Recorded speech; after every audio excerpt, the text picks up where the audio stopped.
ನನ್ನ ಹೆಸರು ವೈಷ್ಣವಿ ಕಾಲಣ್ಣವರ್. ನಾನು 7ನೇ ತರಗತಿಯಲ್ಲಿ ಓದುತ್ತಿದ್ದೇನೆ. ನಾನು ಮಾಡುತ್ತಿರುವ ಪ್ರಯೋಗದ ಹೆಸರು ವಾಹಕ ಮತ್ತು ಅವಾಹಕ. ಇದಕ್ಕೆ ಬಳಸಿರುವ ಸಾಮಗ್ರಿಗಳು ಗ್ರಾಫೈಟ್ ತುಂಡು, ಕಬ್ಬಿಣ, ಪ್ಲಾಸ್ಟಿಕ್, ಕಟ್ಟಿಗೆ. ಇದನ್ನು ನಾವು ಈ ಪ್ರಯೋಗವನ್ನು ಹೇಗೆ ಮಾಡುವುದೆಂದರೆ ಇದನ್ನ ಇಲ್ಲಿ ಇಡಬೇಕು. ಬಟನ್ ಆನ್ ಮಾಡಿದ ಇದು ಇಲ್ಲೇ ಬಟನ್ ಹತ್ತೈತಿ ಅಂದ್ರೆ ಇದು ವಾಹಕ. ಮತ್ತು ಈ ಪ್ಲಾಸ್ಟಿಕ್ ಅನ್ನು ಇಲ್ಲಿ ಇಟ್ರೆ ಇದು ಹತ್ತಲಿಲ್ಲ. ಯಾಕಂದ್ರೆ ಈ ಇದ್ರೊಳಗ ವಾಹಕ ಅಂದ್ರೆ ಇದ್ರೊಳಗ ಉಷ್ಣ ಪಾಸ್ ಆಕೈತಿ.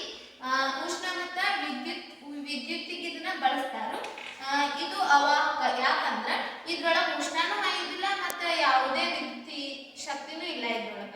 ಧನ್ಯವಾದ.